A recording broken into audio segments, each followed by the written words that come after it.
Sarap talaga 'pag maraming pera, eh, 'no? 'Pag ikaw pinakamayaman sa mundo, eh. Tulad nito mga tol 'no, Elon Musk, magtatayo ng Moon Village. Grabe iba na yung trip ni Elon 'no. No, magtatayo daw ng Moon Village, grabe 'to. Itong videong panonoorin natin ay mula kay Mr. Pantas. Medyo matagal-tagal na rin ako hindi nakapag-reaction video sa kanya mga tol. Ito yung mga interesting topic na kapupulutan din natin ng mga aral mga tol. Kaya huwag mong kalimutan mag-subscribe sa kanyang YouTube channel mga tol. At kung bago ka pa lamang dito, trip mo yung mga ganitong klaseng reaction video, commentary, opinion, criticism, at kung ano-ano pa sa iba't ibang mga balita, issue, mga interesting topic na tulad nito, syempre huwag mong kalimutan mag-subscribe mga tol. Huwag na natin patagalin to. Total wala na rin naman tayong hinihintay na. Panoorin na natin to mga tol. Elon Musk magtatayo ng pinakaunang Moon Village. Mhm. Kailan ito mangyayari at para saan ang pagpapatayo nito? Pagtira ng mga astronaut sa ating buwan, yan ang ating aalamin. Kapag ikaw na kasi ang pinakamayaman no, sa buong mundo, yung tipong lahat ng gusto mong bilhin, lahat ng gusto mong kainin, lahat ng gusto mong puntahan, magagawa mo in just ganun lang mga tol. Minsan maboboring ka na rin eh.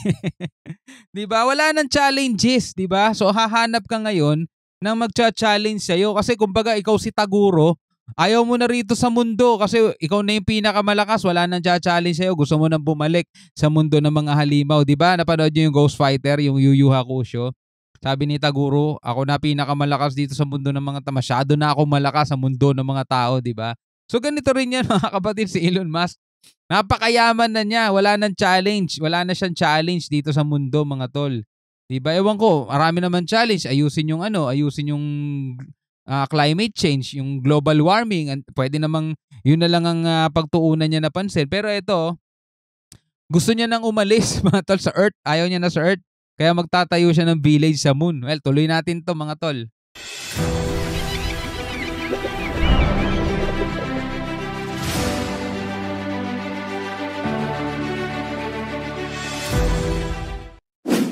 Bago tayo magpatuloy ay flex ko lang ang ating Shopee. Sa mga gustong magkaroon ng Mr. Pantas hoodie, t-shirt, mug at napakarami pang iba, nasa baba lang ang link ng ating shop. Order na para maisama ko kayo sa free random shoutout natin. Murang-mura lang. Ako nakailang beses na akong order kay Mr. Pantas. Lupit. Mayroon akong hoodie, mayroon akong mga t-shirt. Mabalik tayo.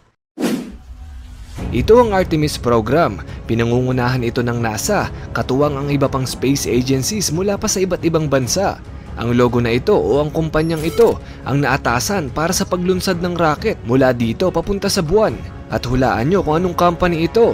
Magbibigay ako ng 10 seconds para makapag-type ka sa comment section ng iyong sagot.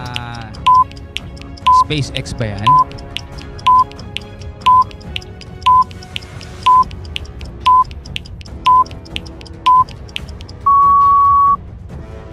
Ang tamang sagot ay SpaceX ni Elon Musk.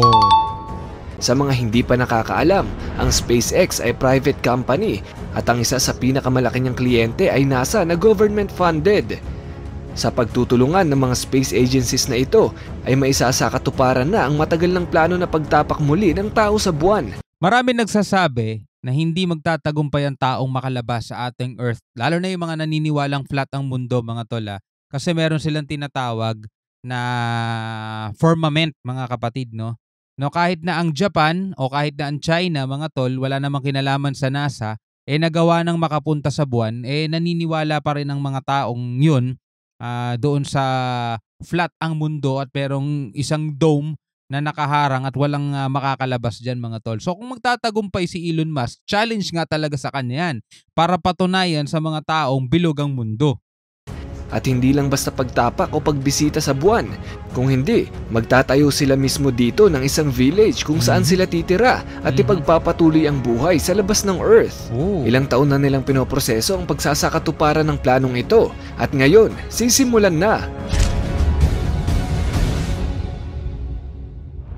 Ito ang Lunar Starship. Napakarami ng test flight ang nagawa nila at so far ay maganda na ang mga resulta nito. Sa mga test flight na nagawa ay wala pang aktwal na nakarating sa buwan, Pero ayon sa kanilang update ay halos na mamaster na nila ang teknolohiya na paglipad at paglapag ng rocket dahil ganitong technique raw ang gagawin nila sa buwan.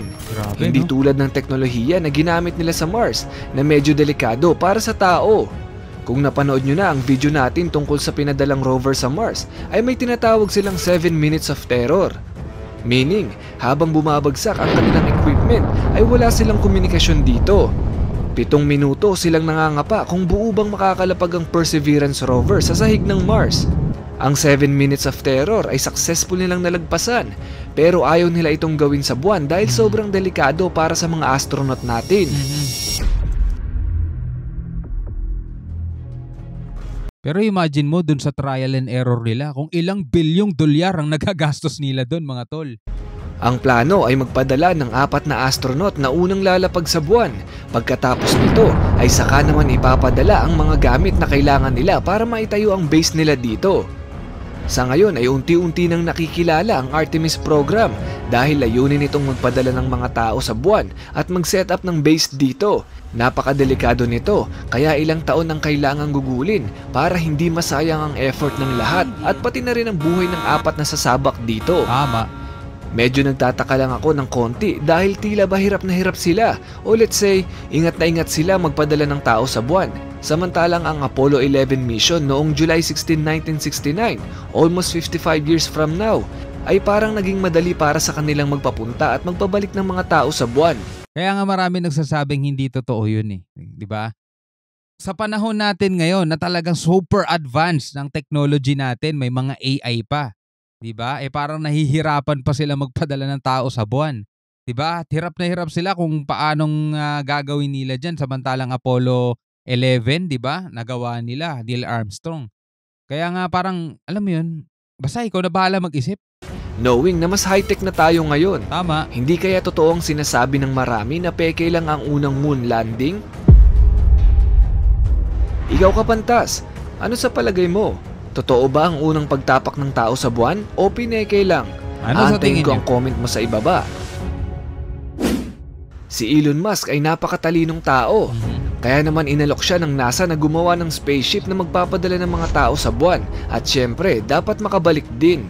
Hindi ito tinanggihan ni Elon Musk at nangako na matatapos ang kanyang imbensyon bago mag 2025. At ngayong taon nga ay talagang nagiging maganda raw ang takbo ng kanilang imbensyon at umaasang matatapos ito sa naipangakong taon. Ito ang ilang mga sample ng kanilang idea sa pagpapatayo ng Moon Village. Magkakaroon sila ng hugis dome na transparent para makapagtanim sila ng mga halaman doon, mga gulay, para makatulong sa pagdagdag ng source ng kanilang pagkain. Maliit lang ito sa unang phase.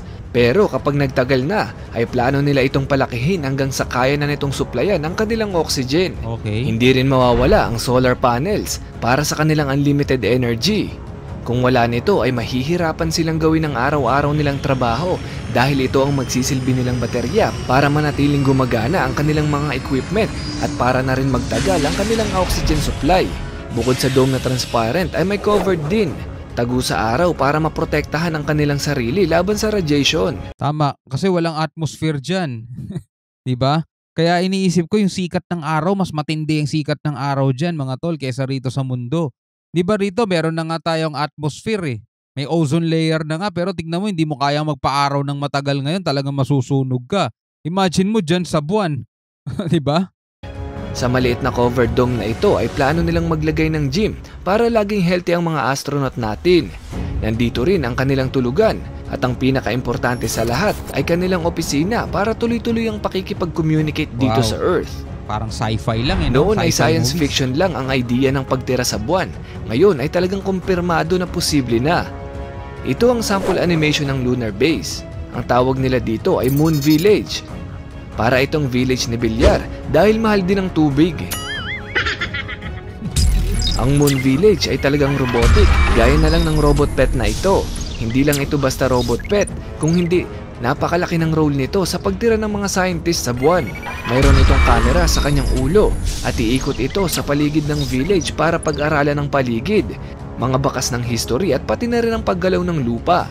Kaya rin itong maghukay sa buwan upang makakalap pa ng maraming impormasyon tungkol sa buwan. Itatayo nila ang kanilang tirahan sa iba't ibang paraan. Magdadala sila ng 3D printers na magpiprint ng kanilang bahay. At mayroon ding mga inflatable na kailangan lang lagyan ng hangin at pwede na agad magamit. Ipiprint din nila ang babalot sa kanilang bahay para safe sila mula sa araw. Hindi lang sa araw no, pati sa mga asteroid. Mga pwedeng tumama sa kanila dyan kasi walang protection din yan. Ang balot na ito ay matibay na rin na handa sa mga meteorites na maaaring tumama sa kanila. Yan nga, kakasabi Ang loob nito ay may dalawang palapag. Unahin natin ang unang pintuan. Ang tawag nila dito ay airlock kung saan magsisilbi nilang docking area. Hanggang dito lang sa bahaging ito ang pwedeng tanggalan ng oxygen. At itong pangalawang bahagi naman ay ang technical support module. Pangalawang pinto ito at hindi ito pwedeng mawala ng oxygen. Ang apat naman na butas na ito ay magsisilbi nilang bintana para makakuha sila ng liwanag mula sa araw at syempre para na rin makatipid sa kanilang enerhiya. Ang bahaging ito ay ang inflatable module na magsisilbi nilang bahay at opisina. Ngayon, pinaplano pang maigi ang pagkakasunod-sunod ng kanilang paglipad. Kung ang unang paglipad ba ay kasama na agad ang mga astronaut o magpapadala muna sila ng mga 3D printers para pagdating ng mga astronaut sa buwan ay may nakahanda na silang tahanan. Mas maganda yan, yung ganong plano, no? Gawa muna ng tahanan kaysa yung astronaut muna kasi hindi naman ganon din kadaling gawin yung mga bagay na ganyan, di ba? Yun nga lang, napakahirap daw kung walang taong magmamanage ng pagtayo ng village nila doon. Wala. Kung mauuna ang mga printers ay magiging 100% automatic ang proseso. Pero kapag nagkaproblema ay mahihirapan silang ayusin ito dahil walang mga taong magtitingin nito. Kailangan solusyonan na nila yon kaysa naman magsugal agad sila, di ba? Mag-risk agad sila ng astronaut. Samantalang kapag nauna ang mga tao ay mas magiging smooth ang proseso. Yun nga lang, malaki ang risk na nakaakibat sa mga astronaut. Ikaw kapantas, ano sa palagay mo kung ano dapat ang maunang ipadala sa buwan? Mga astronaut o mga 3D printers na magtatayo ng bahay nila? I-comment mo na yan sa ibaba. Diba, ang hirap mga tol, pupunta doon ng astronaut tas walang nag-aantay sa kanilang tutuluyan nila. Diba? Napakahirap doon. Ikaw nga papuntahin ka sa isang isla sa loob ng mundo, sa loob ng Earth, diba? Na walang nag-aantay sa yung maayos na tutuluyan mo. Diba? Ang hirap mga tol. Lalo pa kaya rito sa buwan na hindi naman talaga ano yan, diba? Living area o hindi naman ano yan. Yung tipong pwede mo talagang pamuhayan o tirhan. Pupunta ka dyan tapos walang matitirhan. Kailangan talaga mauna muna yung mga machine nila. Well, i-develop nila yung magiging smooth na paggagawa ng kanilang mga ng kanilang mga equipment.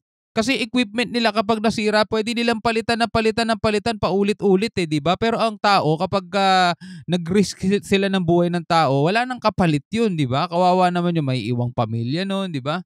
So, mas maganda talaga unahin nila yung printer nila, unahin nila yung mga titirhan muna ng mga astronaut. Ngayon naman dumako tayo kung para saan ba ang Moon Village. Bukod sa nais ng mga scientist na tuklasin ang buwan, ay plano nila itong gawing gas stop. Kung paano ito gagawin ng mga scientist ay balikan nyo lamang ang video natin nung nakaraan. Yan muna para sa videong ito. Alright mga kapatid, yan bilang isang Pilipino, bilang isang tao, ano masasabi mo ngayon sa nararating ng teknolohiya ng ating mundo mga tol? Pwede kang mag-comment sa ibaba. At kung bago ka pa lamang dito, maraming salamat sa lahat ng mga nag-subscribe na. Sa mga hindi pa, syempre huwag mo rin kalimutan mag-subscribe at paki-click mo na rin ang notification bell para ma-notify ka whenever na may mga bago tayong reaction video na tulad nito. Hanggang sa muli, ako nga pala si Shobal D. Peace out.